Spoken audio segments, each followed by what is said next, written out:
हाँ तो भाई क्या हाल है आप सभी के? अच्छे। चलो, किसी को दिक्कत तो नहीं है कोई भाई? कोई डेल्टा वेरिएंट आ गया हो ना? पता है डेल्टा वेरिएंट है, कोरोना का नया वेरिएंट निकल के आया, डेल्टा वेरिएंट है ना। पता नहीं अभी कौन कौन से नाम आगे को और देखने को मिलेंगे ना, बहुत सारे वेरिएंट ही लेके आ रहा है। ठीक है, चलिए। तो जैसा कि आपको पता ही है कि कल हमने अपने कॉन्ट्रासेप्शंस यानी कि गर्भ निरोधक को कंप्लीट कर लिया था। ठीक है भाई, तो गर्भ निरोधक वाला जो टॉपिक है ना वो बहुत इम्पोर्टेंट है। ठीक है, इम्पोर्टेंट है, बहुत ज़्यादा क्वेश्चन वहाँ से देखने को मिलते हैं, है ना। और उनमें सबसे ज़्यादा इम्पोर्टेंट है अंतःगर्भाशय युक्ति यानी कि आईयूडी। हालांकि हैं तो सभी, आपको सभी पढ़ते हुए चलने, लेकिन आईयूडी बहुत ज़्यादा इम्पोर्टेंट है। ठीक है, तो शायद आपको पता चल गया होगा आईयूडी वगैरह क्या होती हैं, है ना। मतलब कॉन्ट्रासेप्शंस क्या होते हैं, कौन कौन सी विधियाँ हैं, तो ये सारे मेथड या विधि हमने कल तक बात कर ली थी। तो आज जो हम बात करते हैं वो एक नेक्स्ट टॉपिक जिसका नाम है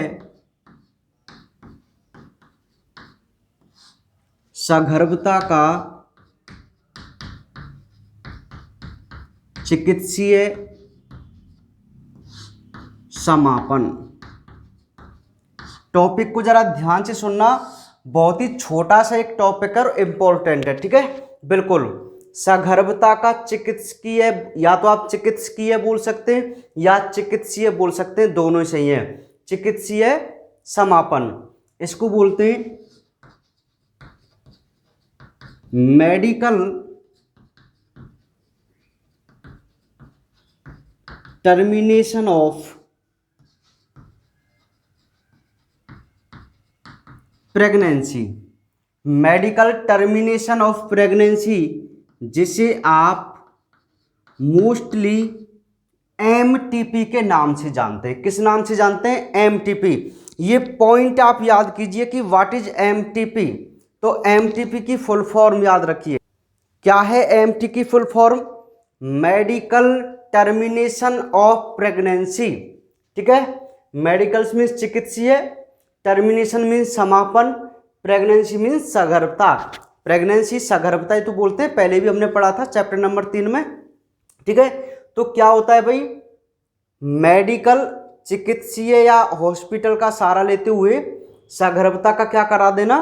टर्मिनेशन, है ना। मैं कह सकता हूं डायरेक्ट गर्भपात करा देना, उसको आप एमटीपी बोलते हैं। आगे बात समझ में?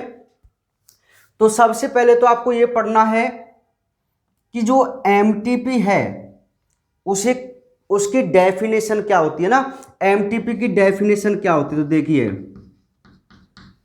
गर्भावस्था पूर्ण होने से पहले ही,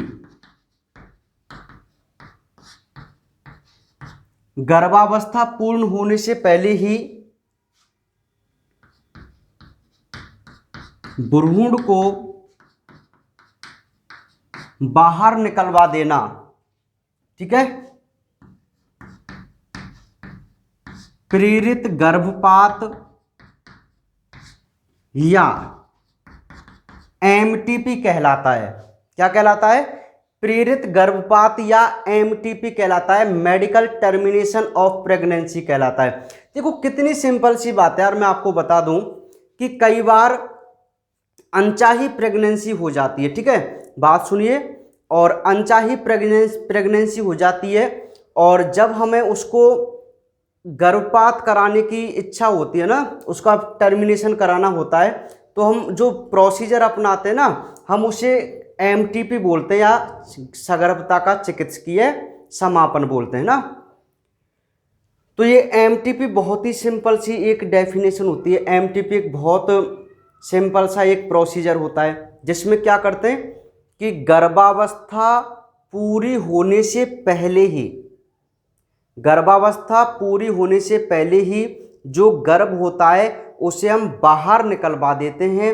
इस घटना को हम मेडिकल टर्मिनेशन ऑफ प्रेगनेंसी या प्रेरित गर्भपात के नाम से भी जानते हैं। प्रेरित गर्भपात मतलब आप खुद प्रेरित कर रहे हैं ना गर्भपात कराने को, ठीक है, तो इसलिए इसको प्रेरित गर्भपात या एमटीपी के नाम से भी जाना जाता है। अब एक पॉइंट जरा ध्यान से सुनिए, सन 1971 में, हालांकि है तो ये गलत, लेकिन 1971 में सरकार ने इसे कानूनी इजाजत दी है, या मैं कह सकता हूं इसको लीगल माना है, कानूनी माना है। कुछ कंडीशन होती है जो अभी हम आगे बात करेंगे। आपको फिलहाल इतना याद रखना है कि 1971 में सरकार ने इसको कानूनी मान्यता प्रदान कर दी थी, सन 1971 में, ठीक है। और मैं आपको बता दूं कि टोटल प्रेगनेंसी का लगभग 20% हर साल एमटीपी होती है। मतलब ये जो डेटा आता है वो एनसीईआरटी के अकॉर्डिंग 45 से 50 मिलियन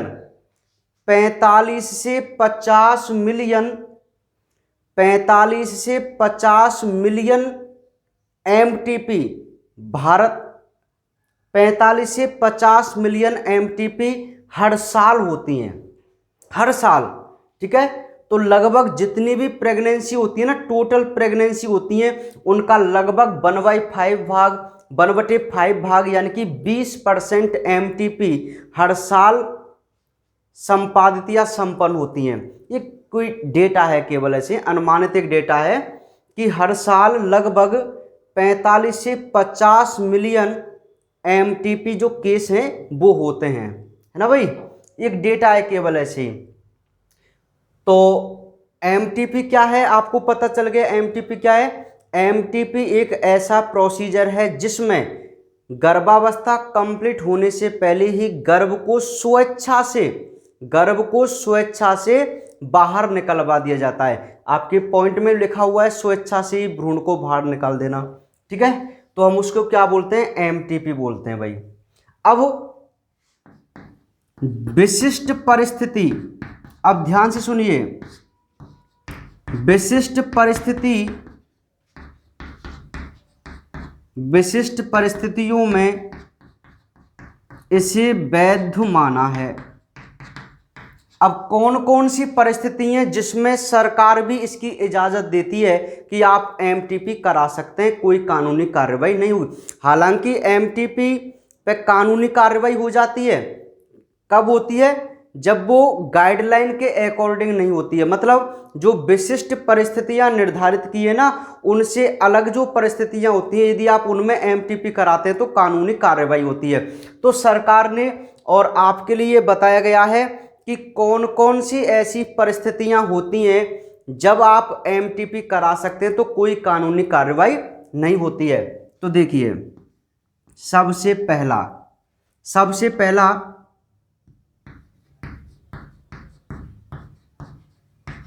असुरक्षित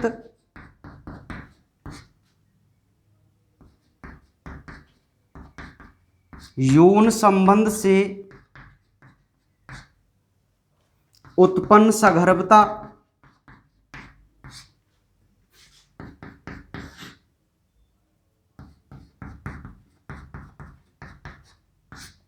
बलात्कार के कारण उत्पन्न सगर्भता। थर्ड है सगर्भता से माता व बच्चा दोनों की जान को खतरा हो, ठीक है। और नंबर 4, गर्भ निरोधकों के असफल होने से उत्पन्न सगर्भता, ठीक है भाई। तो ये 4 ऐसी वैध परिस्थितियां हैं जिनमें हम एमटीपी करा सकते हैं और कोई कानूनी कार्रवाई नहीं होती है, ठीक है। तो ये मोस्ट इंपॉर्टेंट कर लेना भाई, बोर्ड एग्जाम में ये क्वेश्चन पूछा जाता है। समझ पा रहे हैं कि एमटीपी क्या है, इसको किन विशिष्ट परिस्थितियों में वैध माना गया है। ये क्वेश्चन आपसे पूछा जा सकता है 2 नंबर में डायरेक्ट, ठीक है। तो इंपॉर्टेंट क्वेश्चन है भाई ये भी। तो क्या समझे आप एमटीपी से? एमटीपी क्या होता है कि गर्भावस्था के पूर्ण होने से पहले ही स्वेच्छा से गर्भ को समाप्त करने की क्रिया को आप क्या बोलते हैं? एमटीपी बोलते हैं या प्रेरित गर्भपात बोलते हैं। और इसे भारत सरकार ने कब 1971 में इसको कानूनी माना था, ठीक है, कानून रूप से सही माना है, मतलब इजाजत दी थी ना लीगली रूप से। अब उन्होंने कहा कि कुछ विशिष्ट परिस्थितियों में हम एमटीपी को वैध मानते हैं, जैसे कई बार असुरक्षित यौन संबंध स्थापित करते हैं और उसके कारण कोई सगर्भता हो जाती है ना, तो ऐसी कंडीशन में हम क्या करा सकते हैं? एमटीपी करा सकते हैं। बलात्कार के कारण उत्पन्न सगर्भता, अब जैसे कहीं रेप केस हो जाता है और प्रेगनेंसी हो जाती है तो उस समय भी एमटीपी करा सकते हैं, वो लीगल होता है ना। और यदि कोई ऐसी कंडीशन हो कि माता व बच्चे की जान को खतरा हो रहा हो, है ना, तो उस समय भी आप क्या करा सकते हैं? एमटीपी करा सकते हैं। कई बार ऐसी बीमारियां वगैरह हो जाती हैं ना, कुछ आनुवांशिक डिजीज या कहीं ना ब्लड का मिलना ऐसे हो जाता है ना कई बार, तो माता व बच्चे दोनों की जान को यदि खतरा होता है तो हम उस समय भी क्या कराते हैं? एमटीपी कराते हैं। और कई बार जैसे गर्भ निरोधक का उपयोग कर रहे हैं और वो असफल हो जाए तो उससे जो प्रेगनेंसी होती है तो उस समय हम एमटीपी करा सकते हैं। जैसे मान लीजिए किसी ने कोई भी युक्ति अपनाई थी गर्भ निरोधक की और वो कोई कारण से असफल हो गई और प्रेगनेंसी हो गई, तो हम उस कंडीशन में भी क्या करा सकते हैं? एमटीपी करा सकते हैं, ठीक है। तो ये बात आपको समझ में आ गई। अब एक नोट वाला बहुत इंपॉर्टेंट पॉइंट है भाई, एक नोट वाला बहुत इंपॉर्टेंट पॉइंट है जो आपके लिखा हुआ भी है और नीट में ये कई बार ये पूछा गया है कि जो एमटीपी आप कराते हैं, एमटीपी जो होती है वो कब संपन्न होती है। ये पॉइंट बहुत अच्छा है भाई, इसको याद रखना कि जो एमटीपी हम कराते हैं उसे कब करा सकते हैं, तो हम उसे एमटीपी को फर्स्ट ट्राइमेस्टर यानी कि 12 वीक में कराते हैं। कब कराते हैं? 12 सप्ताह यानी कि पहले ट्राइमेस्टर में या प्रथम तिमाही में हम इसका क्या करा सकते हैं भाई? एमटीपी कराते हैं। एमटीपी मतलब आप जो प्रेरित गर्भपात हैं जो कानूनी रूप से हॉस्पिटल में कराते हैं उसे आप कब कब करा सकते हैं? प्रथम तिमाही में करा सकते हैं, इसके बाद नहीं करा सकते भाई। फर्स्ट ट्राइमेस्टर के बाद नहीं कराएंगे, आप 12 वीक से पहले या 12 वीक तक करा सकते हैं। क्यों? क्योंकि इससे आपको पता ही है कि 12 वीक में जो एक जो है कंप्लीट सा भ्रूण बन जाता है, उसके पूरे मुख्य अंग तंत्र वगैरह बन जाते हैं, तो आपको इससे पहले एमटीपी करानी होती है, ठीक है। क्योंकि जब तक इसके पूरे ऑर्गन्स वगैरह बन जाते तो आप ये मानो कि आप एक इंसान की हत्या कर रहे हैं। समझ पा रहे हैं? क्योंकि ठीक है, तो ये बात है भाई। तो बताओ आपको क्या दिक्कत है इस एमटीपी में? तो ये एमटीपी होती है भैया ना, तो आप अपने नोट्स में देख सकते हैं और एक एक पॉइंट आप यहां से क्लियर कर सकते हैं, ठीक है। यदि आपसे पूछे कि एमटीपी की फुल फॉर्म क्या है तो आपका आंसर है मेडिकल टर्मिनेशन ऑफ प्रेगनेंसी, ठीक है, जिसको आप हिंदी में सगर्भता का चिकित्सीय समापन बोलते हैं। आप यहां हेडिंग से समझ सकते हैं कि हम गर्भ का क्या कर रहे हैं? समापन कर रहे हैं, ठीक है। तो मतलब एक प्रकार से वो प्रेरित गर्भपात होता है ना। एक बहुत सिंपल सी डेफिनेशन होती है कि गर्भावस्था के कंप्लीट होने से पहले ही हम भ्रूण को यदि स्वेच्छा से समाप्त कर देते हैं या बाहर निकलवा देते हैं तो हम इसे प्रेरित गर्भपात या एमटीपी कहते हैं। 1971 में से कानूनी स्वीकृति प्रदान की गई थी। हालांकि पहले इसका दुरुपयोग होता था एमटीपी का, है ना, हर कंडीशन में इसको अप्लाई कर दिया जाता था, लेकिन 1971 में इसके लिए कानून बनाया गया और कुछ वैध परिस्थितियां इसके लिए बनाई गई जहां एमटीपी को स्वीकृत किया गया था। तो जो वैध परिस्थितियां हैं वो 4 परिस्थिति आपके सामने लिखी हुई हैं, आप इनको याद करना, ये इंपॉर्टेंट क्वेश्चन है। और यदि आपसे पूछे अच्छा, नीट में ये पूछा गया है क्वेश्चन है ना कि एमटीपी कब करवाई जाती है, तो आपका राइट आंसर है 12 वीक में। कब? 12 वीक आपको मिलेगा, आपको पहले बाद में मतलब नहीं है, 12 वीक में। ठीक है भाई, तो फर्स्ट ट्राइमेस्टर यानी कि प्रथम तिमाही।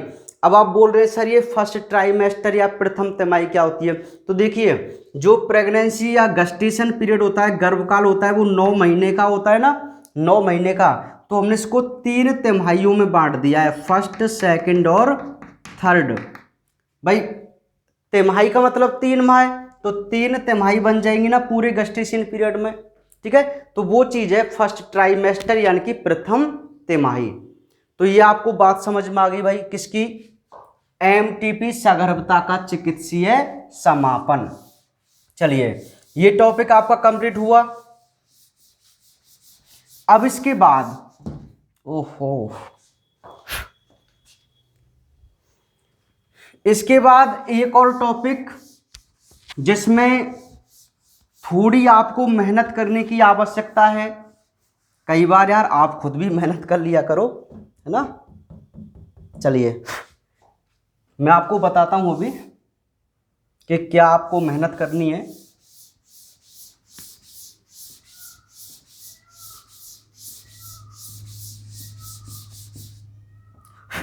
नेक्स्ट जो टॉपिक है उसका नाम है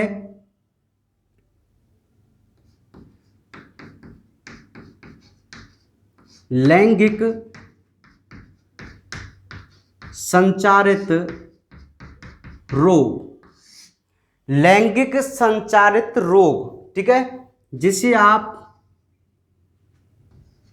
एसटीडी के नाम से भी जानते हैं। किस नाम से जानते हैं? एसटीडी। एस का मतलब सेक्सुअली, टी का मतलब ट्रांसमिटेड, डी का मतलब डिजीज, एसटीडी। तो यदि आपसे पूछा जाए एसटीडी की फुल फॉर्म, तो आपका आंसर है sexually transmitted disease, sexually transmitted disease. ठीक है, तो क्या होते हैं भाई एसटीडी, क्या होती है? ऐसे रोग जो लैंगिक क्रियाओं से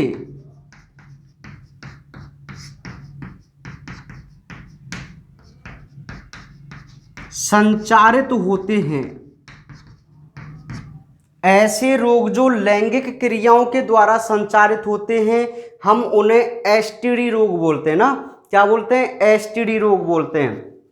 ठीक है, तो इसके और भी नाम होते हैं, जैसे रतिज रोग आप इसको कह सकते हैं।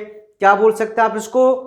रतिज रोग बोल सकते हैं, जनन संक्रमण रोग बोल सकते हैं, जनन संक्रमण रोग भी आप इनको बोल सकते हैं, रतिज रोग भी बोल सकते हैं, और रतिज रोग को वेनेरियल डिजीज भी कहा जाता है। ये कुछ इसके नाम हो सकते हैं। रतिज, जिसको आप वेनेरियल के नाम से भी जान सकते हैं, वेनेरियल, जनन संक्रमण रोग, ठीक है, आरटीआई के नाम से भी इसको जाना जाता है। तो जनन संक्रमण रोग ऐसे। तो मतलब एक सिंपल सी बात है, यदि आपसे कोई पूछे कि एसटीडी क्या है या लैंगिक संचारित रोग क्या है, तो देखो कितना सिंपल है। लैंगिक क्रियाओं से होने वाले जो रोग होते हैं, मतलब जब जनन क्रिया होती है ना, जनन क्रिया, मैथुन क्रिया वगैरह, तो मैथुन क्रिया के द्वारा जो रोग संचारित होते हैं ना, एक रोगी व्यक्ति से स्वस्थ में जाते हैं, तो ऐसे सभी रोगों को आप सेक्सुअली ट्रांसमिटेड डिजीज के नाम से जानते हैं। किस नाम से जानते हैं? सेक्सुअली ट्रांसमिटेड डिजीज के नाम से जानते हैं, जिन्हें आप रतिज रोग, वेनेरियल, जनन संक्रमण रोग भी कह सकते हैं। अब ये कौन कौन से रोग हैं भाई, जरा ध्यान से सुनिए। ये रोग हैं जैसे सोजाक, जिसको गोनेरिया के नाम से भी जाना जाता है, गोनेरिया, सोजाक, सिफिलिस,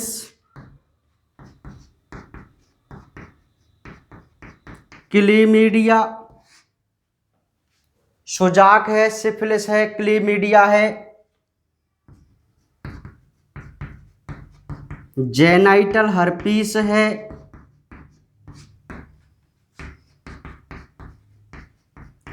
ट्राइकोमोनोएसिस है,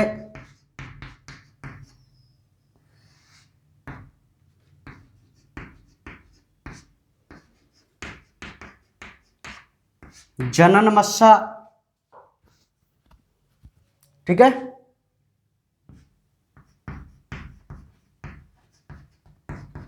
हेपेटाइटिस बी है, एड्स, ठीक है भाई। तो ये ऐसी कुछ डिजीज हैं, ये ऐसी कुछ डिजीज हैं जिन्हें आप एसटीडी रोग के नाम से जानते हैं। किस नाम से जानते हैं? एसटीडी रोग, ठीक है। यदि आपसे ऐसे भी पूछ सकता है वो क्वेश्चन में कि निम्न में से कौन एसटीडी है, या ऐसे भी पूछ सकता है निम्न में से कौन एसटीडी नहीं है। तो आपको ये एग्जाम्पल याद करने, एग्जाम्पल इनके नाम आपको याद होने चाहिए कि ये ऐसी बीमारी हैं जो एसटीडी रोग हैं, और है ना, एसटीडी रोग हैं।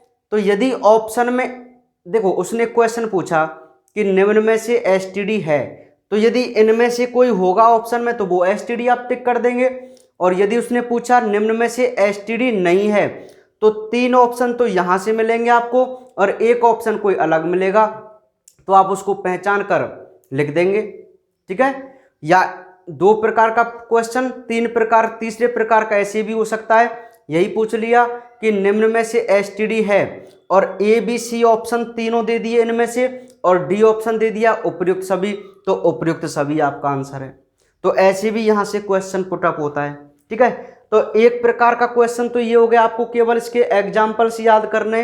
अब एक बात सुनिए जरा ध्यान से, एक और मैं आपको बता दूं, यहां नोट्स मैंने प्रॉपर बनाए हुए हैं, हालांकि आपके सिलेबस में इनकी डिटेल नहीं है, ठीक है, लेकिन आपको क्या करना है, आपको मोस्ट वन जो मैंने नोट्स में लिखा है वो केवल आपको याद करने, उनमें समझाने वाली कोई ऐसी बात नहीं है, मतलब समझाने वाला ऐसा कोई पॉइंट नहीं है जो आपको नहीं पता हो। एक उसमें ना इंपॉर्टेंट जरूर आप याद कर लेना, हटकिंसंस रोग वाला। हटकिंसंस जो डिजीज है ना कि दांतों पर विशेष चिन्ह पड़ जाते हैं, उसे हम हटकिंसंस रोग बोलते हैं। वो पॉइंट बहुत इंपॉर्टेंट है, उसे आप याद कर लेना। कौन सी डिजीज में होता है ये वो उससे आपसे पूछ लिया जाता है कि हटकिंसंस जो दांत हैं या हटकिंसंस दांत का बन जाना कौन से रोग का लक्षण होता है, तो ऐसे आप उसको याद करना भाई, ठीक है। इसके अलावा ये जितनी भी डिजीज है ना, उन सभी के आपको रोग जनक याद करने। पैथोजन मैंने देखो बहुत ही अच्छे तरीके से उसमें सारी चीज लिखी हुई हैं, जैसे रोग जनक क्या है ना, संचारण कैसे होता है, इसका लक्षण क्या क्या होते हैं, क्या इसका उपचार है, क्या इसका बचाव है, ऐसे पॉइंट वाइज मैंने वहां पे बनाए हुए हैं। तो आपको वो पॉइंट वाइज ही याद करने भाई, इन सब के रोग जनक तो आपको डेफिनेट याद होने ही चाहिए, क्लियर।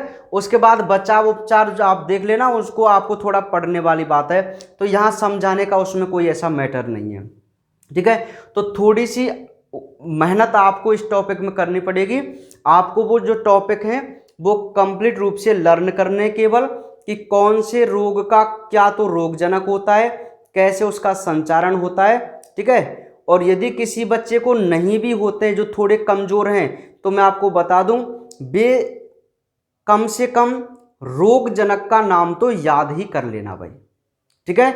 समझ पा रहे हैं आप मेरी बात को? हाँ, तो ये एसटीडी रोग है। यदि आपसे कोई पूछे कि भाई व्हाट इज एसटीडी, आप बोलेंगे कि सर ऐसी डिजीज जो मैथुन क्रिया या लैंगिक क्रियाओं से होती हैं, हम उन्हें एसटीडी बोलते हैं। क्या बोलते हैं? एसटीडी बोलते हैं। और ये इनका ये भी नाम है, रतिज रोग है, बेनेरियल है, या जनन संक्रमण रोग वगैरह, आप इसको ऐसे भी बोल सकते हैं। और पॉइंट में लिखा हुआ है कि इन्हें साइलेंट इन्फेक्शन के नाम से भी जानते हैं, लिखा हुआ ना साइलेंट इन्फेक्शन। क्यों? क्योंकि जब तक इनके लक्षण प्रकट होते हैं ना, इन डिजीजों के जब तक लक्षण प्रकट होते हैं तब तक ये बीमारी बढ़ गई होती है, ठीक है। तो आप इनको इसलिए साइलेंट इन्फेक्शन के नाम से भी जानते हैं कि मतलब ये ऐसे संक्रमण है जो चुपचाप आते हैं, पता ही नहीं चलता, और जब पता चलता है तो मामला बहुत बढ़ गया होता है ना, तो इसलिए आप इनको साइलेंट इन्फेक्शन के नाम से भी जानते हैं, क्लियर। चलिए, तो मैं आपको बात बता दूं कि यहाँ पर एनसीईआरटी बुक में इनसे कुछ सावधानी या बचाव ओवरऑल दिए गए हैं जो आपको याद करने हैं, ठीक है। वो ये कहते हैं, बुक क्या कहते, एनसीईआरटी बुक क्या कहती है, गाइडलाइन क्या कहती है भाई, कि ये जितनी भी एसटीडी रोग हैं हम इनके संक्रमण से मुक्त हो सकते हैं, संक्रमण से मुक्त हो सकते हैं या रह सकते हैं यदि कुछ नियमों का पालन करें तो, है ना। वो ये बताते हैं कि ये जितने भी एसटीडी हैं आप उन रोगों से मुक्त रह सकते हैं, लेकिन आपको बशर्ते कुछ नियमों का क्या करना होगा, पालन करना होगा, ठीक है। तो यदि आपसे एक बेसिक क्वेश्चन पूछ लिया जाए कि आप एसटीडी रोग से मुक्त रहने के लिए कौन कौन से नियमों का पालन करेंगे, ऐसे वो क्वेश्चन दे सकता है 2 नंबर में। तो यहां कौन कौन से नियम होते हैं भाई, सबसे पहला, अनजान व्यक्ति व बहुत सारे व्यक्तियों के साथ यौन संबंध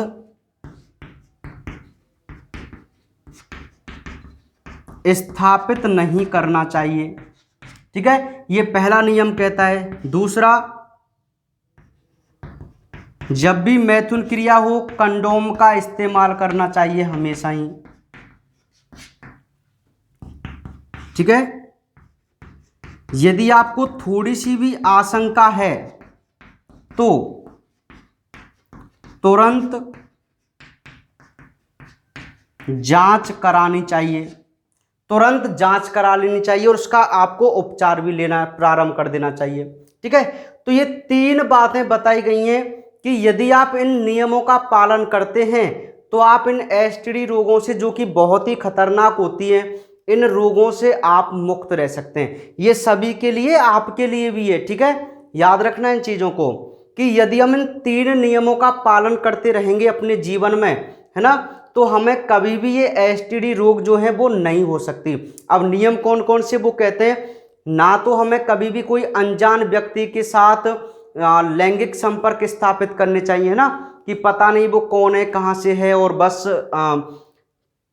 लैंगिक संपर्क स्थापित कर लिया। हो सकता है उसको कोई डिजीज हो, समझ पा रहे हैं आप मेरी बात को। तो अनजान व्यक्ति के साथ और एक से अधिक व्यक्तियों के साथ भी यौन संबंध स्थापित नहीं करना चाहिए। यदि हम इस चीज की पालना करते हैं तो हमें एसटीडी नहीं होगी। कहने का मतलब है अपने साथी के प्रति वफादार होना चाहिए। वफादार का मतलब है कि एक ही पार्टनर के मध्य लैंगिक संपर्क स्थापित होना चाहिए, ठीक है, तो तब हम एसटीडी से बच सकते हैं। दूसरी बात, जब भी हम मैथुन क्रिया स्थापित करते हैं, मतलब बाई चांस ये कंडीशन भी आ जाए, ठीक है, और मैथुन क्रिया स्थापित करनी पड़ती है, तो हमें हमेशा ही कंडोम का इस्तेमाल करना चाहिए। पहले भी हम इसके बारे में बात कर चुके हैं। और यदि आपको थोड़ी सी आशंका है, जैसे लक्षणों को देखते हुए जो हमने पढ़े हैं लक्षण, थोड़ी सा भी आपको लगता है कि यार मुझे हो सकता है कोई बीमारी हो जाए, है ना, तो आपको क्या है, तुरंत चेकअप कराना चाहिए और उसका ट्रीटमेंट लेना चाहिए एक प्रशिक्षित डॉक्टर से। समझ रहे हैं। तो इन 3 नियमों का यदि हम पालन करते हैं, 3 नियमों का यदि हम पालन करते हैं तो हम इस एसटीडी रोगों से या इनके संक्रमण से क्या रह सकते हैं भाई, मुक्त रह सकते हैं। बात समझ में आई कि नहीं आई, ठीक है। तो ये है भाई एसटीडी। तो एसटीडी में आपको थोड़ी सी तो मेहनत करनी पड़ेगी कि जो एसटीडी डिजीज हैं आपको उनको पढ़ना है, उनके लक्षण। मोस्टली तो मुझे सबसे पहले तो उनके पैथोजन यानी कि रोग जनक तो आपको 100% 100% याद होने ही चाहिए भाई, जितने भी डिजीज है ना उनके। अच्छा, यहाँ पे जो हेपेटाइटिस बी है, HIV है, एड्स है, उसके बारे में ना हम डिटेल में चैप्टर नंबर 8 में अध्ययन करेंगे भाई, ठीक है। चैप्टर नंबर 8 में हम अध्ययन करेंगे, ठीक है, क्योंकि वो केवल डिजीज वाला ही चैप्टर है। वहां पर हम इसके बारे में बात करेंगे। किसके बारे में, हेपेटाइटिस बी और HIV। तो यहाँ पर जो थोड़ी बहुत और एसटीडी हैं, सिफिलिस, सोजाक वगैरह, है ना, ये सिफिलिस और सोजाक ये और भी ज़्यादा इम्पोर्टेंट है आपके एसटीडी में, तो आप उनको एक बार जरा अच्छे से पढ़ लेना। पॉइंट और है जो बहुत इम्पोर्टेंट है। अब वो इम्पोर्टेंट पॉइंट क्या है, क्योंकि ये नीट में कई बार पूछा गया है, तो मैं आपको बता दिया है, आपकी बुक में भी लिखा हुआ है, एनसीईआरटी बुक का ये पॉइंट है जो नीट में भी पूछा गया था। 3 डिजीज हैं, एक तो है HIV, एक है जननांग हर्पीस जिसको आप जेनाइटल हर्पीस के नाम से जानते हैं, और एक है हेपेटाइटिस बी। ये 3 डिजीज आपको दिख रही हैं, HIV, जननांग हर्पीस और हेपेटाइटिस बी। ये 3 ऐसी बीमारी हैं जिनका आज तक उपचार संभव नहीं है। ठीक है भाई, ये 3 ऐसी एसटीडी हैं, HIV हुआ, जननांग हर्पीस हुआ, हेपेटाइटिस बी हुआ। ये ऐसी बीमारी हैं जिनका आज तक कोई उपचार संभव नहीं है। ये पॉइंट भी आपके लिखा हुआ है नोट्स में, ये नीट में भी पूछा गया था, एनसीईआरटी बुक का ये स्पेशल पॉइंट है। ठीक है, और वही क्वेश्चन पूछ लिया गया था, तो ये भी आप याद रखना है।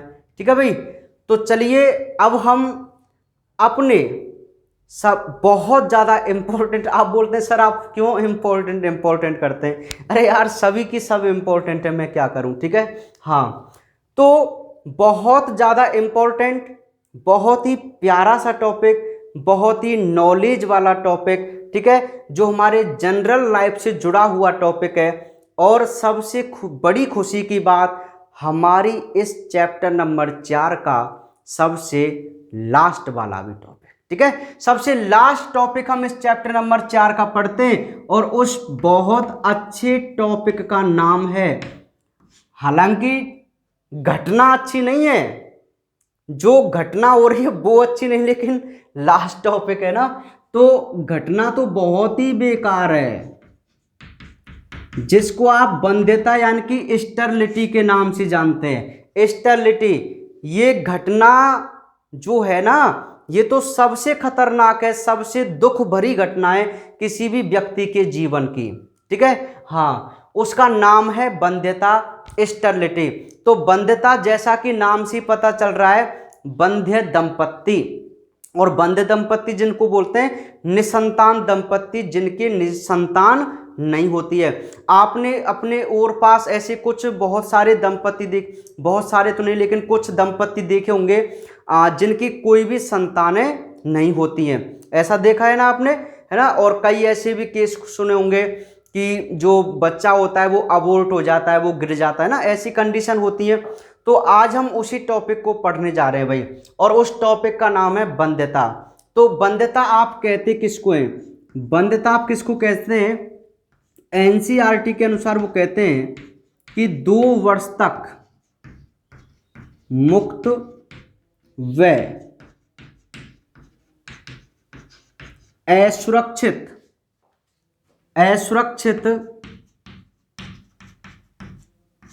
सहवास के बाद भी संतान नहीं होना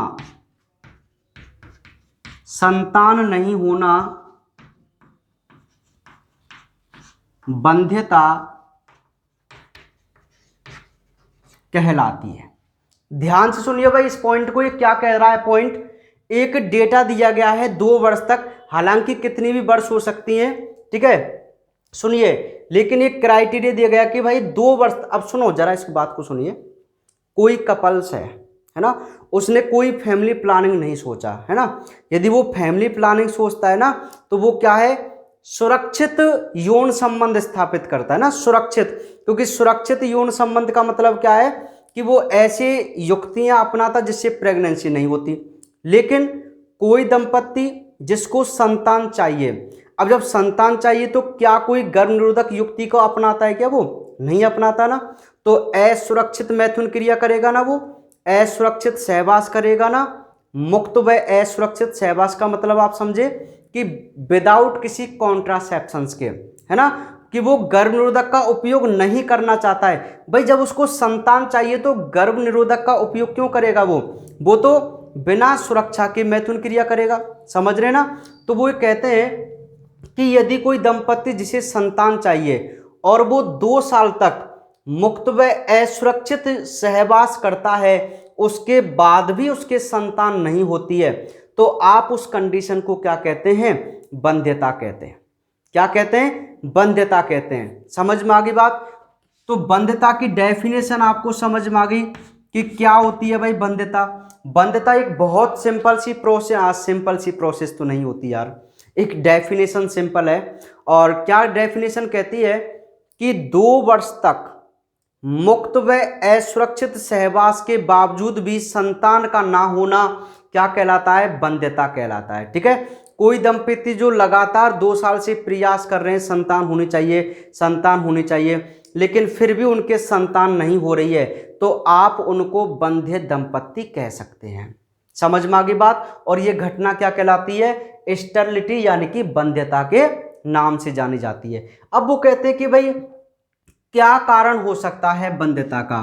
तो वंध्यता के कई कारण हो सकते हैं, जैसे कोई शारीरिक कारण हो सकता है, ठीक है, शारीरिक कारण हो सकता है, प्रतिरक्षात्मक कारण हो सकता है, कोई इम्यून सिस्टम की वजह से, है ना, कोई औषधीय कारण हो सकता है, औषधीय कारण हो सकता है, कोई रोग हो सकता है, कोई रोग हो सकता है। तो ऐसे बहुत सारे कारक हो सकते हैं ना, शारीरिक हो सकता है, मानसिक हो सकता है, प्रतिरक्षात्मक हो सकता है, औषधीय हो सकता है, या कोई आनुवांशिक रोग वगैरह हो सकता है। तो इन कारणों की वजह से क्या हो जाती है? वंध्यता हो जाती है। ठीक है, अब इसमें मैं आपको एक जनरली बात बता दूं कि कई बार जो नॉर्मल कारण होते हैं, नॉर्मल कारण, नॉर्मल जो कारण होते हैं उनकी वजह से कई बार वंध्यता हो जाती है। तो वो नॉर्मल कारण कैसे? एक बेसिक आपको बात समझनी है। जैसे मैं सबसे पहले एक नर की बात करूंगा ना, नर की, चलिए थोड़ा लाइट का इश्यू था, कोई बात नहीं, आ गई। हाँ, तो मैं क्या बता रहा था आपको कि मतलब जो नर और जो मादाएं हैं, इनमें कुछ सामान्य ऐसी घटनाएं या ऐसे कारण जिनसे वो बंधे रह जाते हैं। ठीक है, एक कुछ सामान्य हम बात करते हैं। जैसे कई बार क्या होता है कि जो नर होता है ना, नर इसके स्पर्म में, इसके स्पर्म क्या मैं आपको बता दूं, कई बार ऐसी कंडीशन होती है कि जो नर होते हैं उनमें एजोस्पर्मिया नाम की कंडीशन होती है, एजोस्पर्मिया नाम की कंडीशन होती है। इसमें क्या होते हैं, जो स्पर्म है वो ही नहीं बन पाते। एक कोई भी कारण हो सकता है, या तो कोई चोट के कारण या कोई जन्मजात डिजीज के कारण, है ना, ऐसे। तो एजोस्पर्मिया वाली कंडीशन हो जिसमें स्पर्म ही नहीं बनते हैं, है ना, या ओलिगोस्पर्मिया हो। ओलिगोस्पर्मिया आप किसको बोलते हैं? ओलिगोस्पर्मिया बोलते हैं कि स्पर्म तो बन रहे हैं, स्पर्म हैं, लेकिन उनकी संख्या कम है। तो देखो, एक बार के एजैकुलेशन में 200 से 300 मिलियन स्पर्म रिलीज किए जाते हैं। तो हो सकता है मान लीजिए इसके वीर्य में 70-80 मिलियन स्पर्म हो, है ना, उसकी स्पर्म काउंटिंग जो होती है, तो उससे वो निषेचन नहीं कर पाता है। क्यों?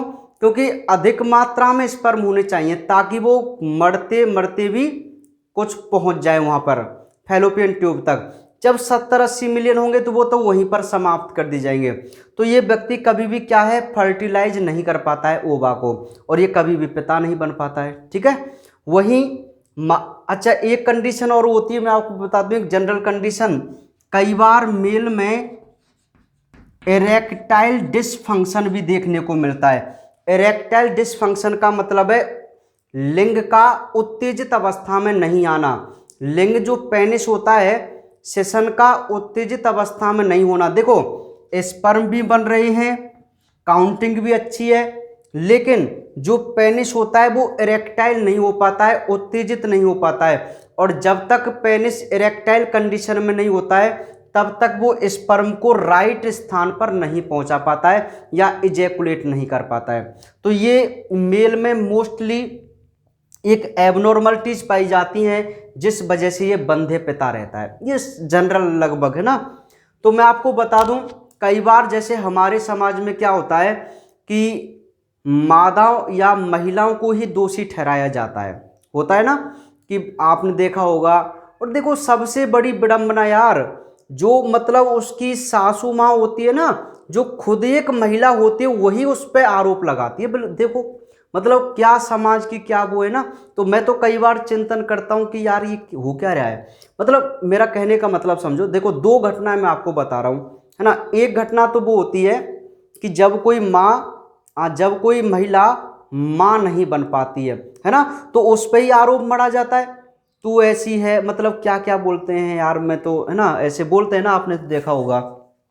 अच्छा, इस आरोप को कौन कौन उसकी खुद सासू माँ, जो खुद एक महिला है, ठीक है, समझ पा रहे हैं। तो ये हमारे समाज की कुछ विडंबना है भाई, है ना, ये गलत धारणा है। क्या आप केवल महिला को बंदे होने के लिए ठहरा सकते हैं क्या? बिल्कुल नहीं, श्योर नहीं ठहरा सकते। क्यों? क्योंकि कई बार कमी किस में होती है? नर में होती है। किस में होती है? नर में। अब आप देखो ना, इसमें किसका दोष है? नर का दोष है। महिला का क्या दोष है? महिला का जो जनन तंत्र है वो कंप्लीट फिट है। समझ पा रहे हैं आप मेरी बात को? पूरी तरीका से सही है। लेकिन जो उसका पुरुष साथी है ना, उसमें एजोस्पर्मिया है या ओलिगोस्पर्मिया है, इरेक्टाइल डिस्फंक्शन है। तो ऐसी सारी कंडीशन है, तो आप किसको दोषी ठहराएंगे इसमें?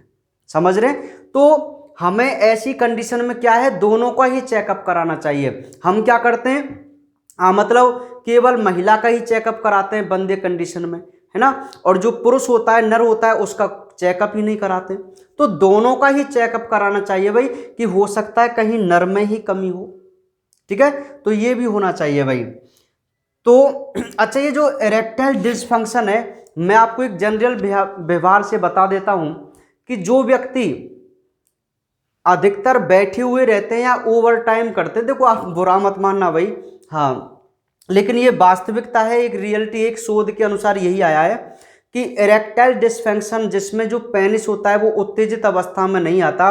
वो क्यों नहीं आता? कि जो व्यक्ति जो अधिकतर एक ही चेयर पर स्थान पर बैठे रहते हैं और ओवर टाइम करते हैं, लगभग दिन में 12 से 13 घंटा, तो जो पेनिस की जो मसल्स होती है ना, मसल जो होती है वो प्रॉपर वर्क नहीं कर पाती हैं बैठे रहने से, और वो पेनिस जो होता है वो इरेक्टाइल या उत्तेजित अवस्था में नहीं आ पाता है।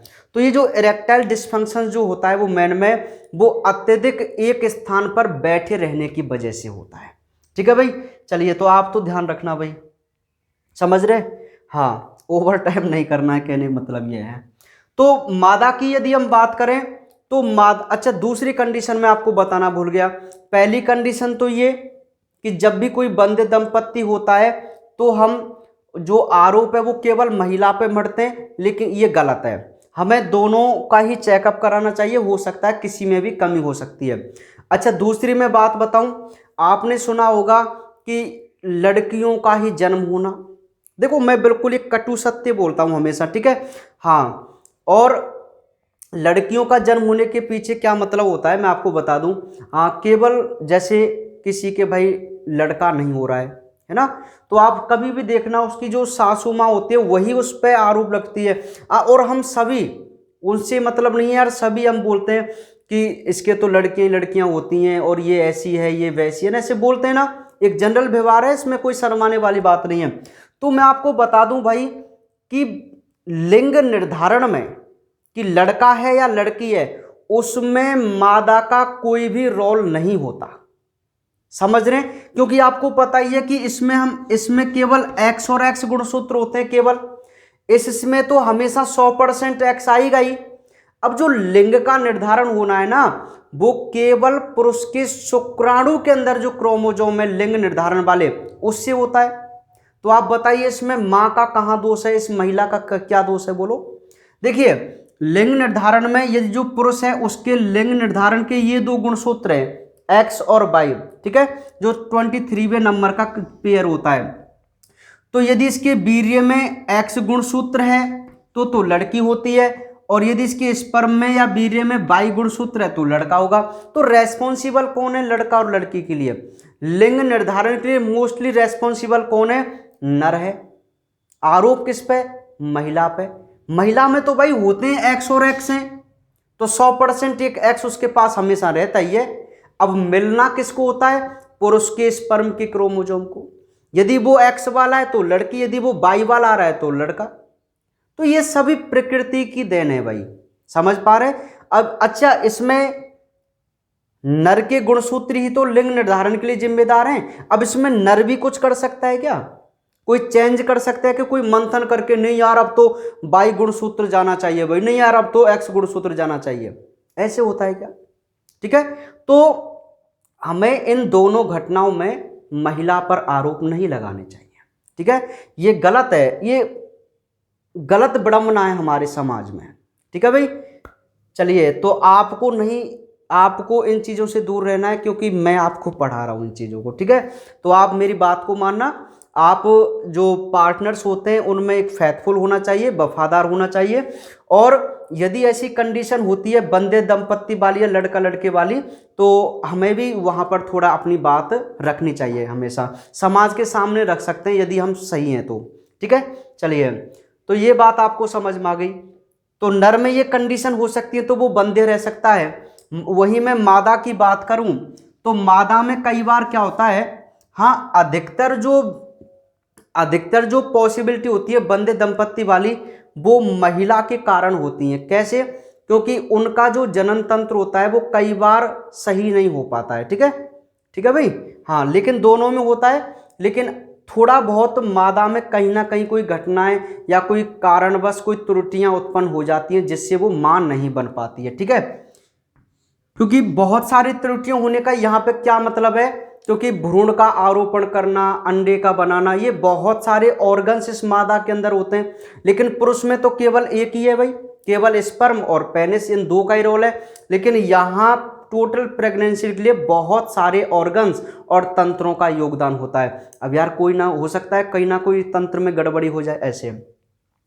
तो यहाँ पे जैसे कई बार क्या होता है कि कोई कारण से ओवा नहीं बन पाता है, अंडाणु नहीं बन पाता है। ठीक है, या अंडाशय में कोई प्रॉब्लम आ जाती है, तो इन कारणों से ये बंधे रह जाते हैं। ठीक है, चलिए, अब मैं आपको बता दूं, चलिए, तो ये बात आपकी कंप्लीट हो गई, मैं इसको रफ कर दूं। अब हम अपने इस टॉपिक की तरफ आगे बढ़ते हैं।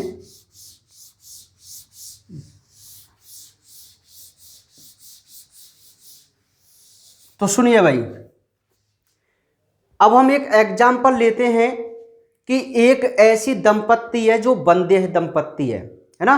बंधे दंपत्ति है भाई, बहुत ही मायूस है, निराश है, कहीं जा रहे होते हैं, बाजार में घूम रहे होते हैं, है ना।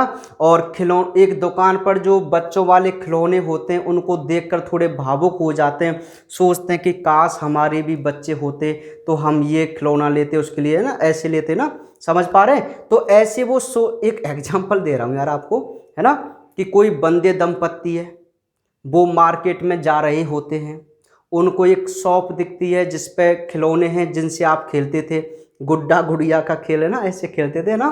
तो वो सोचते कि काश हमारे भी बच्चे होते, है ना, तो हम उनके लिए ये खिलौने लेते, ये वाला खिलौना लेते, हम उसका ये नाम रखते, हम उसका ये नाम रखते ना, ऐसे सोचते हुए जा रहे थे। तो बाई चांस उनको एक आप जैसा बायोलॉजी का स्टूडेंट मिल जाता है, बायोलॉजी का स्टूडेंट मिल जाता है जो मेरे से इस चैप्टर को पढ़ के गया था, टॉपिक को पढ़ के गया था, जो आज ये टॉपिक चल रहा है उसको पढ़ के गया था मेरा एक स्टूडेंट। और वो उन बंधे दंपत्ति को मार्केट में मिल जाता है, वो उनको देखता है कि आप उदास क्यों हो। ठीक है, पूछता है आप ऐसे उदास क्यों हो। तो जो फीमेल होती है वो बोलती है कि मत ही पूछो आप, हमारी तो ज़िंदगी ही ख़राब है, हमने तो ऐसे ही जन्म लिया ना, ऐसे बहुत सारे उसने बातें बताई। आप पूछते हैं उससे, नहीं फिर भी आप बताइए कि मैं आपकी क्या सहायता कर सकता हूँ, मैं हो सकता है मैं कुछ आपकी सहायता कर दूँ, आप मुझे अपनी समस्याएं बताइए। तो वो कहते हैं कि हमारे कोई भी बच्चा नहीं है ना, बस आप इतना सुनते हैं अरे यार इतनी छोटी सी बात, आप इसी चीज को लेकर टेंशन में, तो मेरे पास है इसका सॉल्यूशन। ठीक है, आप बोलते हैं कि मेरे पास है इसका सॉल्यूशन, क्योंकि आप एक बायोलॉजी के स्टूडेंट हैं। ठीक है, तो आप एक बंदे दंपत्ति को, मजाक में मत लेना, मैं कोई आपको स्टोरी नहीं सुना रहा हूं, यहां से मैं आपको एक क्वेश्चन बता रहा हूं जो आपकी बोर्ड एग्जाम में पूछा गया, 2-3 बार ये क्वेश्चन पूछा गया, बेसिक क्वेश्चन। क्या क्वेश्चन था कि आप बायोलॉजी छात्र होने के नाते किसी बंदे दंपत्ति को क्या सलाह देंगे।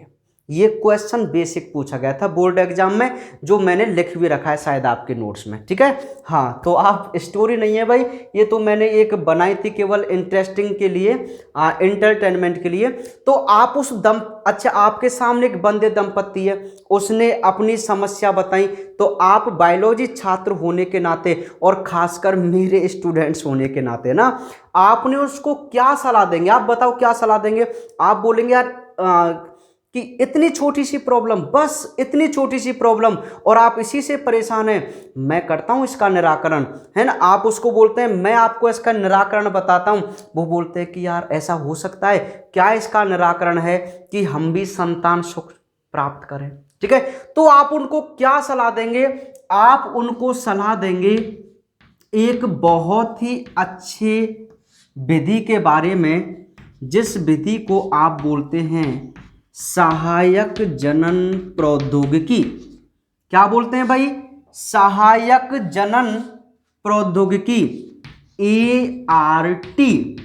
शॉर्ट में क्या बोलते हैं इसको, ART, आर्ट बोलते हैं इसको, ART बोलते हैं, सहायक जनन प्रौद्योगिकी को ना, assisted reproductive technologies, assisted reproductive technology, सहायक जनन प्रौद्योगिकी। तो आप उन बंदे दंपतियों को सलाह देंगे किसका सहारा लेने के लिए, आर्ट का सहारा लेने के लिए, कि आप आर्ट का सहारा लीजिए, ART का सहारा लीजिए, जिसे आप सहायक जनन प्रौद्योगिकी के नाम से जानते हैं। ठीक है, तो आपने ये सलाह दे दी। ठीक है, अब आप उसको एक्सप्लेन कर रहे हैं कि व्हाट इज आर्ट, ART क्या है, सहायक जनन प्रौद्योगिकी क्या है। तो मैं आपको समझा रहा हूं, फिर आप समझ जाएं, फिर आप किसी को भी गाइड करना। ठीक है, तो पहले इसको ध्यान से सुनिए, क्या है भाई ART। ऐसी विधियां जो संतान प्राप्त कराने में सहायता करती हैं, ऐसी विधियां जो संतान प्राप्त कराने में सहायता करती हैं, उन सभी को, मतलब बहुत सारी विधियां होती हैं, तो उन सभी को सम्मिलित रूप से क्या कहते हैं भाई, आर्ट कहते हैं, ART कहते हैं। तो क्या है ART, ART कुछ विधियों का ऐसा एक ग्रुप है जो विधि किसी बंदे दंपत्ति को संतान प्राप्त करने में सहायता करती हैं। भाई आपके पास जैसे कोई बंदे दंपत्ति है, तो आप उसको यही तो सलाह देंगे कि आप ART का सहारा लीजिए। आप उनको क्या सलाह देंगे कि आपको यदि संतान सुख लेना है तो आप ART का सहारा लीजिए। समझ रहे हैं, तो आपने क्या सलाह दी उनको, ART सहारा लेने के लिए। अब हम पढ़ रहे हैं कि ये ART है क्या, आपने बोल तो दिया ART। अब कुछ बच्चे सोच रहे होंगे सर ये ART है क्या चीज, कैसे इसको अपनाते हैं। तो ART का मतलब क्या है, ऐसी विधियां जो संतान प्राप्त करने में सहायता करें, हम उन सभी विधियों को क्या बोलते हैं भाई, ART बोलते हैं। क्या बोलते हैं, ART बोलते हैं। बात समझ में आ गई नहीं आ गई। अब ये ART के अंतर्गत कौन कौन सी विधियां आती हैं, हम उनका यहां पर अध्ययन करेंगे, जो हमारे बोर्ड एग्जाम के लिए और नीट एग्जाम के लिए भी इंपॉर्टेंट है। ये 2 टॉपिक इस चैप्टर के अंतर्गत सबसे ज्यादा इंपॉर्टेंट हैं। कौन कौन से टॉपिक, एक तो हमने कॉन्ट्रासेप्शंस पढ़े, गर्भ निरोधक, और एक हमने स्टेरिलिटी यानी बंध्यता। ये 2 टॉपिक है ना, ये जो 2 टॉपिक हैं ये सबसे ज्यादा इंपॉर्टेंट टॉपिक हैं इस चैप्टर के। पहले भी मैंने इसके बारे में बताया है आपको। तो ART के अंतर्गत बहुत सारी विधियां होती हैं और यही विधि आपको पढ़ के चलनी है। ठीक है, तो उन विधियों के हम नाम देख लेते हैं। सबसे पहली जो विधि है उसे हम बोलते हैं पात्रे निषेचन। क्या बोलते हैं? पात्रे निषेचन। इनके इंग्लिश नाम में आपको बताऊंगा साथ में जब हम इसके बारे में बात करेंगे, आप टेंशन मत लीजिए, ठीक है। पात्रे निषेचन। दूसरा है जीवे निषेचन। तीसरा है युग्मक फैलोपियन नलिका स्थानांतरण। युग्मक फैलोपियन नलिका स्थानांतरण। नंबर 4 है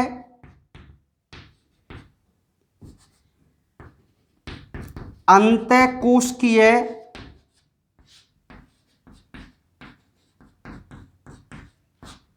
शुक्राणु निक्षेपण। अंतःकोशिकीय शुक्राणु निक्षेपण। और नंबर 5 है कृत्रिम वीर्य सेचन। कृत्रिम वीर्य सेचन। तो जो ART जो होती है, सहायक जनन प्रौद्योगिकी जो होती है, उसमें हम टोटली 5 विधियों का सहारा लेते हैं। ये 5 विधि हैं जिनसे हम किसी भी बंदे दंपत्ति को संतान प्राप्त करने का सुख प्रदान कर सकते हैं, ठीक है। तो ART के अंतर्गत ये 5 विधि आती हैं। सबसे पहली है पात्रे निषेचन, दूसरी है जीवे निषेचन, तीसरी है युग्मक फैलोपियन नलिका स्थानांतरण, चौथी है अंतःकोशिकीय शुक्राणु निक्षेपण, और सबसे लास्ट है कृत्रिम वीर्य सेचन। कृत्रिम वीर्य सेचन, ठीक है। तो ये विधियां हैं भाई जो आर्ट के अंतर्गत आती हैं। आगे बात समझ में। अब कल के लेक्चर में हम इन सभी विधियों को एक एक करके एक्सप्लेन करेंगे, देखेंगे कि कौन सी विधि कैसे संपन्न की जाती है, ठीक है भाई। तो आज हम केवल यहीं तक पढ़ेंगे।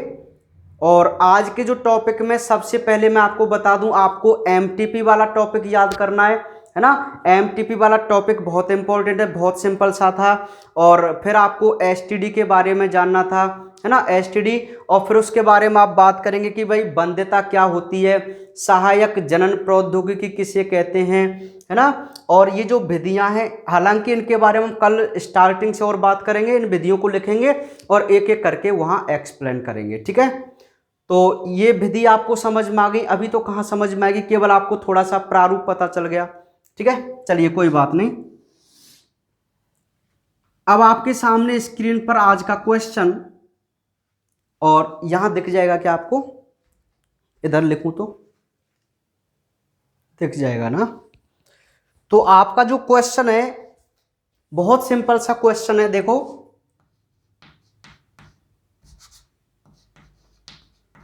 भ्रूण की आंखों की पलकें कब अलग होती हैं, ठीक है।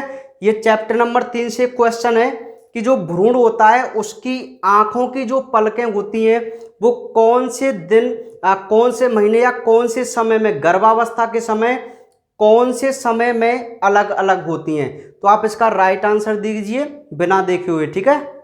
तो आज केवल इतना ही, बाकी बातें करेंगे कल।